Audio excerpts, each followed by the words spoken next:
Yo, it's the Between the Lines podcast. I'm Shamar, that's Jay. The Eagles are still Super Bowl champs, and it's another week down. Jay. That was very unnecessary, man. Let's not start the show like this. Can we take, please?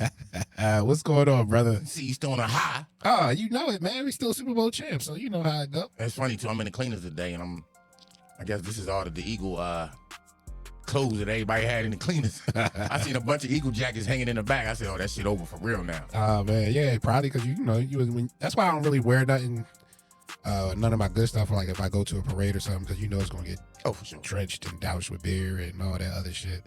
So, it was cool. But what's up, man? Man, it's a new week, man. What you got going on? What you hear in the news? What we going to talk to the people today about? Yeah, what a week, too. What a week. I want to send a shout out to $1 Million Worth of Game. Okay. I watched the interview of Wallo with Shannon Sharp. Mm-hmm. Very good interview. And that brother, man, he's a quality dude. Don't smoke, don't drink. Not that matters. It's just his growth and his story. He's incarcerated for 20 years. And to see how far he propelled his life. And really, man, big ups to that dude, bro. Man, let's get Wallo some juice, man. And man, what the buttons don't work, what's happening? Yo, stop cheating the fans, man. I was out. So I'm sorry, sometimes people mess up with the things and everything, the buttons. And sorry about the technical difficulties. He's back though. But seriously, Wallo, man, very positive brother, man, and I again from a culture standpoint, how he embraces it and got love for a fellow brother, man. I definitely applaud that, man. Yeah, definitely. Yeah, man, that's a powerful dude, and he doing major things now. He got a book. I don't know how well it's doing, but that was recently he put out a book. They did the festival down there with 50 in Shreveport, Louisiana, for the Human Harmony Festival recently. Gilly just had a concert. Wallo just had a birthday party. Like they doing a lot of celebrating, and as they should, through the hard work and the journey. And he's a new Eagles fan too, right? I don't know if he's a new Eagle fan, but he's definitely embracing, that the. He said he's a fan of whoever wins. I think he was one of those guys. Well, he was rocking the Brian Dawkins jersey real hard during the interview with Shannon. So I just really I applaud his growth, man. Very mature brother, solid. We need more brothers like that out here, man. And it ain't so much the messaging that he always, are trying to put out there. It's just his journey is so relatable, but also lets you know, like, bro, you can overcome anything, man. And it is cool to do the right thing. You know what I'm saying? Especially after experiencing what he experienced already, to come out and do the right thing and just keep doing big things, bigger, bigger, and bigger. And to really piggyback on that, that's the shit Big Meech need to be the fuck on, bro. Because we already know his story. Mm-hmm. Legendary when it comes to the streets, but the positive shit he should be putting out there, man. He should really take a page out of Wallo book on how to move in this new era and adjusting to social media and how that shit works. Yeah. And to piggyback off of Shannon Sharp's show, I was just having a conversation with somebody. Do you think Shannon shot his load? Do you think he put out too many? You might want to pause that, please. Pause. Thank you, brother. But do you think he put out too much content in the beginning and everything's slowing down now? Because he doesn't come out as often, and I don't think he has such a personality shocker as who he's interviewing now. Like it's on the lower end. Like it ain't as like when it was like all the big hot things. You think that he was putting them out like twice a week and everything, but now it seems like it's like once every 2 weeks, or it ain't as then. Do you think he went in too hard? Do you think that was good for him to gain his numbers where it could still be steady, or do you think he did it right? I think he's doing it right, but also consider like he touching a lot of stuff. He got Sports Center. He got the nightcap. Obviously, he do that every night, regardless of where he's located at in the country. You know what I'm saying, as far as his scheduling go. And then he have his actual talk show, Club Say Say. So, I think now it's just leveling out. And I think just with the Cat Williams situation, because that's when the popularity just eclipsed every freaking thing that you could possibly imagine in one night for him when he started this. But I just think it's just leveling out. And I think he's still interviewing the right people. I don't see it slacking off anytime soon, because I do like the fact that he's not staying in one particular group and when who he's interviewing. Like, for example, he just interviewed Gilly and Wallo, separately. You know what I'm saying? Do you think he should branch into other cultures, or do you think he should stay in the black culture? I really think he should touch everything, because now his popularity nationally is growing, because he's on ESPN in the morning. So if he was to step out of the culture, who do you think would be a good first guest for him? Like, as far as saying like a Caucasian or Spanish, like who do you think like would be the perfect person to step out from to hit national status? Yeah. honestly, I'm gonna say that I'm Donald Trump. Oh, he ain't gonna get that. I'm just if you say that's another Cat Williams opportunity. I mean, him. it definitely is. You see what I'm saying? So when you ask that, yeah, that first shot, He might get that after the presidency. I don't think he'll get that during the presidency. Okay, well, So I mean, who else you can say? Now, what could be a super, but it's still in the culture. Eminem. No, Drake. Yeah. If he got Drake, I see that. that would be, but it's kind of still in the culture. When I say out the culture, I'm talking about maybe like You can say Eminem too, bro. We got to get Eminem to do the culture sometimes. though.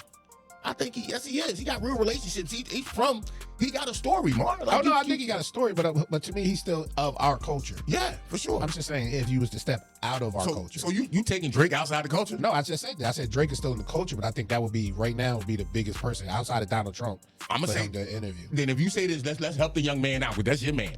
Then Drake, this would be a great opportunity to do the interview. No, I don't think so. Oh, absolutely. Again. I think you're missing. Picture like this opportunity, if Drake should happen to do an interview with Shannon Sharp, here's why I would recommend he do that. Not only tell his story throughout his whole process in dealing with being in the middle of a rap beef. Tell that story. The beef is over. Okay, true. But I'm just saying, here's the point. He got a story. Mm-hmm. So people do want to know that story, correct? Not just through music. Yeah. We want you to pull Larry back, Drake, basically. So when you say the timing of it, I think it's perfect, bro. Because all the turmoil that have been around you and some of the negative stuff as far as like people think you pitting out DMs to mess up LeBron's situation, or you pitting up the bull daughter-in-law. You get a chance to rewrite all of that, my guy. So from being a publicist, if I was for Drake, or a business manager, or even a homie, bro, I would say it's rolling the dice. But honestly, I see this more being on your redemption and also building your comeback. So I can agree with you that it would be a great story. I can agree with you on that. I just don't think the timing right now is right. I think with the new R&B joint that's popping, it just got to #1. I don't think this is the time to bring up a Kendrick Lamar, the beef and everything. I don't think this is the right timing. I think after he dropped his next album in the summer, and then probably towards the end of that CD run, I would do it then. That would be my personally if I was his camp and everything. I wouldn't bring it back up now because, like I said, you just got back to #1. It's starting to die. You start to get your popularity back, and as far as people that were like you that was doubting you that wouldn't be #1 again, I don't see it. I don't see it doing nothing but harm. Like the story would be great. Don't get me wrong. The story and hearing how everything you just said, peeling layers back, your mindset of what you was going through and how you grew up, I totally agree with you with all of that. I just don't think right now would be the perfect time to do that because you just lost the battle. You're just released a new album that has you charting and back on top again. I wouldn't do anything that could bring back the negativity part of that battle and bringing back Kendrick. And because honestly, a lot of people are, not Kendrick fatigue, but beef fatigue, I think. What you say? Beef fatigue. I think people are really actually trying to get away from it outside of the core Kendrick fans, the core Drake fans, like the general public. I think they tired of hearing about it. And I think it's, like I said, I think it's a point to move on. I don't think right now would be the perfect time to come back on it. But again, I totally agree with everything you said as far as peeling back layers. And I think it would be a great interview. If he ever does an interview, I think Shannon Sharp should be the one he call and do it. And I think it'll be good for both parties for sure. Mm-hmm. And everything. But yeah. And honestly, man, another opportunity, like, one of the biggest knocks on Drake from what I see, he takes shit personal. And again, this could be another opportunity where you just pull Larry back and let them feelings out there. Because clearly you got it. You really got them kind of feelings, man. Like you take your passion and your work that you put into music personally. And I get all that. That's your profession. And I respect that. But I think you let it hit home too much. So that'd be cool for you to be able to explain your process in those moments and how you vent or you give back, or how you gonna get your lick back when it comes to the rap beat. Why do you think you say he takes it personal? Why do you believe that? Well, he kind of self-destructed in this, man, because it got to a point where it wasn't about the music no more. Drake didn't picture like this. And I'm gonna just try to be super clear on this when I say this. The beat was with Kendrick Lamar. Bottom line. But Drake, you put so many other people in that beef that made it bigger for you personally. And what I mean by that is, why would you be sending Melissa Ford on a Joe Budden podcast flowers? because you got beef with Joe Budden, just to have one up on Joe But Budden. he always trolled Joe Buttons even before the beef. So when you talk about negativity and not that kind of energy, because you should be on redemption because you lost the beef, you're not helping your cause. You're just giving Joe Budden, for example, more ammunition to pile on and bring you back to the beef. You see what I'm saying? And stuff that he's doing like that. The LeBron James freestyle. Let it go, bro. Again, that beef is over, but now you bringing LeBron in, DeMar DeRozan. Bro, the problem is Kendrick, not them. That's where it get like, that's self-inflicted, bro. You picking battles. I don't think you ain't got to touch that, Drake. I mean, you don't have to touch it, and you do have to touch it. So you ain't get shit? No, you don't. The DeMar DeRozan, you got to touch that. If I thought he played for Toronto Raptors, right? Yeah. I'm pretty sure him and Drake had a cool. That's cool, Mark. A cool joint. So when you see you got to make that public. When you see everybody know this. But you telling on yourself when you do that, because everybody do know this. It goes without saying. So they didn't make it personable. Like you knew it was your homie. Why would you back Kendrick? Go up stage dancing, and you from L.A., Compton, to be exact. How you not? Because once you put yourself out there, you got to go all the way. Yeah, that's what I just said. So you make it a person, like you do that, be like, yo, this is Mark, that's too much. Mark, so LeBron only Drake got to be held with the emotional person. Bro, listen. Well, his other side, Kendrick ain't attacked nobody else but Drake. I know that, but I'm saying though, when Kendrick attacks me, I'm the one that got to be stand up. Like let's just say you and somebody attack you. And I'd go and I'd be like, yeah, even if I don't agree, if I go and cheer on with them, you're gonna be like, damn, Mar, what the fuck? Like you ain't had to go out in the public and do it. Like you could have just stayed and be humble on behind the scenes and took sides.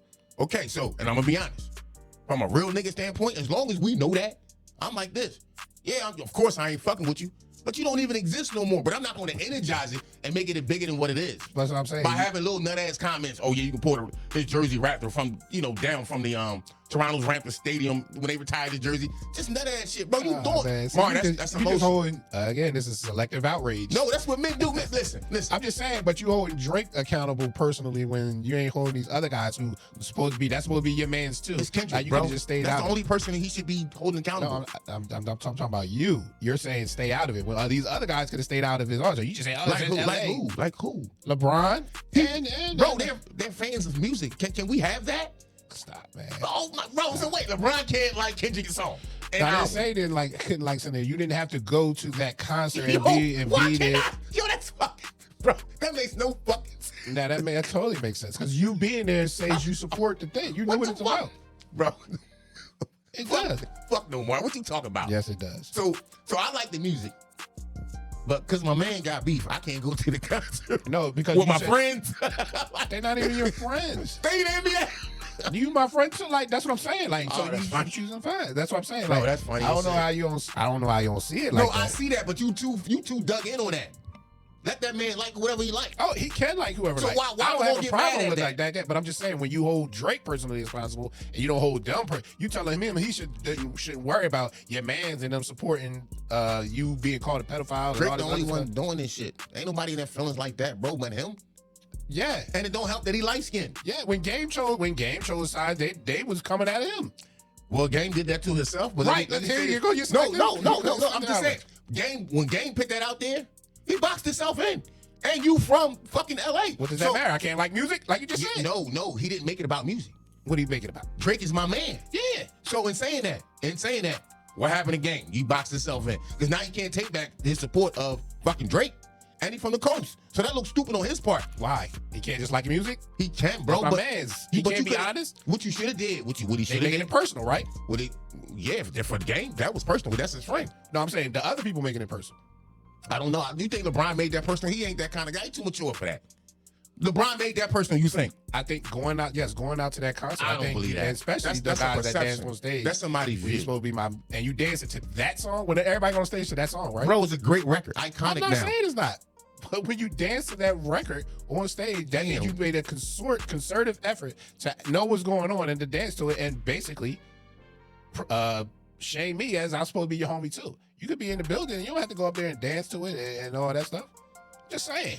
You can't have can't have it both ways. You can't say one guy being personal and then when you see these guys who actually took and said, yeah, I'm gonna go on stage to this particular song that's about him and you supposed to be my man. It's like, no, I can't. Bro, listen. Even the members of NWA had to sit there and say, when Cube left the group and he put out No Vaseline, that record was hot as shit. Like you, at some point, it's still gonna come down to the music, right? But so even in that era when the beef started, I'm taking it way back. MC Ren, Dr. Dre, fucking Eazy-E, DJ Yellow, they all had to sit there and say, when Cube put that record out, No Vaseline, they had to say, damn, that hurt. But that record hot as shit. Yeah, but they didn't dance to, like, if you look at the NWA joint, they was mad that people liked it. They was mad, and if you even seemed to like it and be in there, it was a problem. It was a problem. My point exactly. But I'm just saying, at some point you got to sit there and say, and I'm gonna go back to the Kendrick and Lamar James beat. I don't think Drake doesn't think the song Not Like Us is good. Like he's mocked it and made fun of it himself. He's supposed to be biased on that. But the public is going to determine that, and that's what the public has done. Yeah, so you can take a Michael Jackson record. Michael can say that was my best work, but if the public don't agree, it's not going to be that. Agreed. But I'm just saying, like, Drake doesn't have a problem with the song. Like, he had a problem with people who he thought was friends that wanted to shine on. That's just what I think. I don't know neither one. I'm not even disagreeing you. What I'm saying is, he letting the effect of the beef really affect him personally. And understand it's music and it's a rap fucking beef. Understand what a rap beef is. Now, the beauty of other rap beefs, we seen Jay-Z and Nas being able to today, as grown-ass mature men, put that shit to the side, even do other records together. You know what I'm saying? And hopefully Drake can evolve to that point with Kendrick, which I don't see that. And I'm put that on Kendrick. Kendrick ain't the type. Yeah, Kendrick is not the fucking type. Drake wanted Kendrick to be on first person shooter. Yeah, because Drake's soft. We know why. And he always got to get help to get that big ass record. I'm just saying. I'm trying to be nice, nigga. I'm trying to be nice. That's what I'm talking about. You got to take shots. Like, he was trying to be the guy, and Kendrick didn't want to be. Kendrick is actually the bully of the thing. Yeah, that's the boogeyman. I tried to tell you, man. He's the boogeyman. Let me your man like the NBA today. Everybody want to be friends. That's why the game ain't no goddamn good. He's good. What? Who's good? Drake, 15 years. Oh no! Hey, listen, man. When it comes to his artistry, I can't deny that. Then that's hate if I did deny him being a talented artist. That's being able to have the ability to jump in different genres of music and have an effect from streaming, radio play, anything being popular. I gotta give it to Drake, bro. But I do know as a rap fan and what rap is originally about, and for what I need from my music, I need some of that grit. I need that storytelling. I need something that's relatable, and. If I have an issue with Drake when it comes to his music, for me personally, it's always about girls, man. Yeah, I'm gonna cut that segment. And whenever you say somebody's album is hot that don't have nothing positive or talking about nothing and just talking about girls and drugs, I'm gonna say that can't be a hot album to you. Bro, don't be like that. Because now you playing tit for tat, throwing shit in niggas' face.